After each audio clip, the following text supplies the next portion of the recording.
Sarah était, comme beaucoup de jeunes filles, beaucoup trop jeune lorsqu'elle s'est faite recruter sur les réseaux sociaux. Du haut de ses 14 ans, elle pensait avoir rencontré l'homme de sa vie.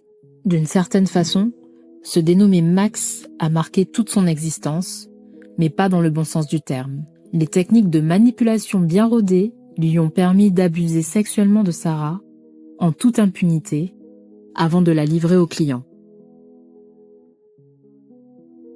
La loi du 21 avril 2021 renforce la présomption de non-consentement avant 15 ans, avec la notion d'inceste étendue aux grands-oncles et grandes-tantes. Cette loi vise à mieux protéger les mineurs des crimes et délits sexuels. Elle aurait pu la protéger.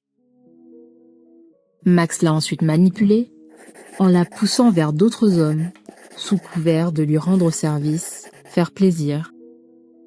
Les techniques sont variées, mais toujours terriblement efficaces.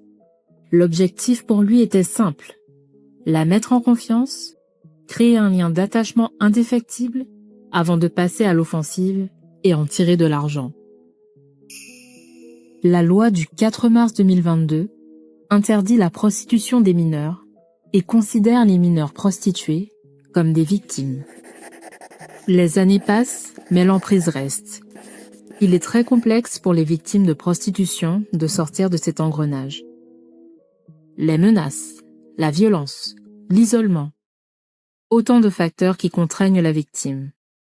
Statut de victime bien souvent ignoré des clients qui permettent à ce système d'exploitation de pérenniser. La loi du 13 avril 2016 prévoit la pénalisation des clients de personnes prostituées.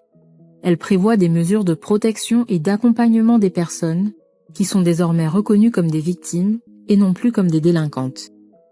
Nous n'avons cependant aucun chiffre sur l'ampleur de la prostitution en Martinique et encore moins de données concernant la prostitution en ligne, qui est d'autant plus difficile à quantifier et qui ne cesse de se développer.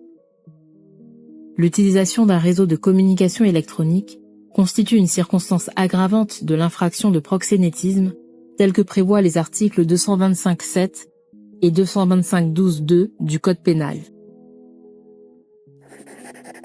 Pendant longtemps, Sarah a été dissociée, c'est-à-dire qu'elle a été spectatrice d'elle-même.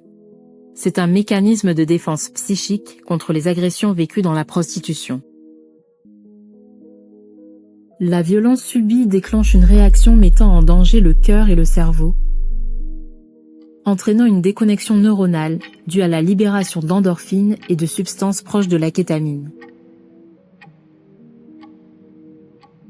Cette déconnexion entraîne une anesthésie psychique et physique, des troubles de la mémoire, et surtout une mémoire traumatique émotionnelle des violences non intégrées. Cette mémoire est telle une bombe à retardement et fait revivre sans fin ces violences.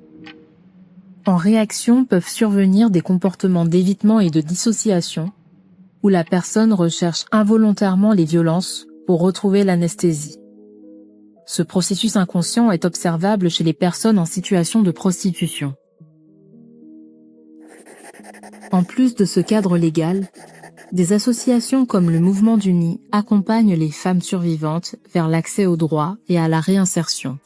Pour sortir de cet engrenage, se reconstruire, se reconnaître et connaître ses droits en tant que femme et non plus comme objet de satisfaction masculine, une vision malheureusement encore trop véhiculée par nos sociétés patriarcales. L'impression de tomber dans la...